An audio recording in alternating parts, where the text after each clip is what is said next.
Primitive de sinus de x sur 3 dx. Bon, je rappelle la fonction sinus. Sinus x. La voici. Sinus de x sur 3. Là voilà, donc les x sont démultipliés par 3. Alors, vous comprendrez qu'ici, je peux écrire sinus différentiel. Ah oui, il faut connaître d'abord la fonction sinus. Hein. Ça fait partie des connaissances. La dérivée de sinus, c'est cosinus. La dérivée de cos, c'est moins sin. Donc ce qui veut dire que si je reviens en arrière, la primitive de cos, c'est sin, il n'y a pas de problème. Mais la primitive de sin, ben, il faut remettre le moins de l'autre côté ici. Là. Donc la primitive de sin, c'est moins cos. Donc attendons-nous à un moins. Un moins qui va apparaître. C'est comme ça, c'est la primitive de sinus, il y a un moins. Donc vous saurez que c'est un moins cosinus qui va apparaître. Bon, simplement ici, il faut aller chercher la différentielle de x sur 3. La différentielle de x sur 3, c'est un tiers. C'est un tiers de différentielle de x. Un tiers. Or, on n'a pas un tiers ici, donc il faut multiplier par 3. Voilà. Donc, c'est cosinus de x sur 3, différentielle de x sur 3.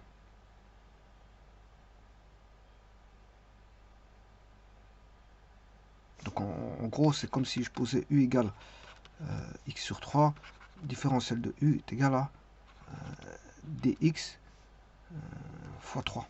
3du égale dx.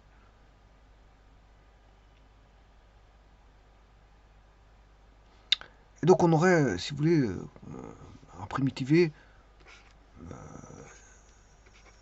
sinus u 3 fois sinus u du. Et ça, comme je l'ai dit, c'est... Ouais, attention qu'il y a un moins. Moins 3 cosinus u plus constante. Qui veut dire moins 3 cosinus x sur 3 plus constante.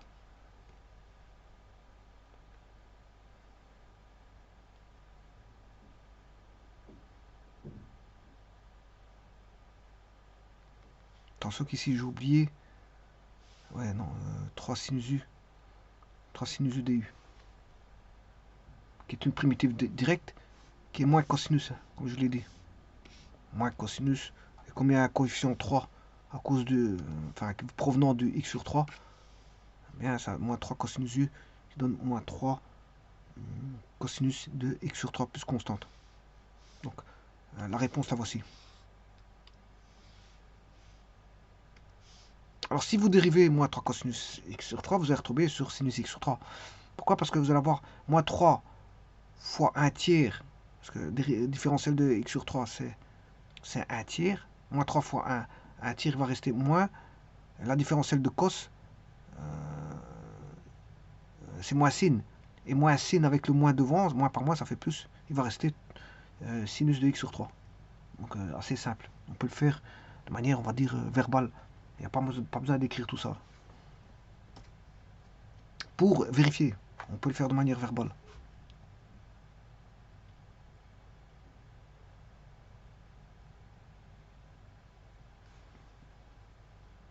C'est-à-dire une correction orale. Orale, hein. Verbalement, c'est oral. Hein. Il y a la correction où je peux l'écrire, c'est une correction écrite. Bon, je fais tout, mais ce qui est bien sur papier, tout reste. On a une visibilité sur papier, alors qu'en oral, ben, la construction précédente, vous faites des constructions qui sont, je veux dire, il est difficile en oral d'aller chercher des constructions qui ont été faites, je veux dire, à 3-4 étapes avant. Hein. Voilà, parce que vous perdez le fil de vos idées en oral. Alors qu'en écrit, tout reste, vous savez aller rechercher les écrits. Les écrits, on peut aller les rechercher. Mais ce qui est oral, bon, si vous pouvez redescendre à 2-3 étapes. Bon, certains peuvent aller très loin au niveau des étapes pour aller rechercher certaines choses, mais c'est pas donné à tout le monde. Voilà, on va dire ça comme ça. Généralement, on retient une étape en arrière et pas 36 étapes en arrière. Donc, si vous voulez 36 étapes en arrière, il faut l'écrire. C'est comme ça que bon, les écrits restent et les paroles partent, on va dire. Je vous remercie.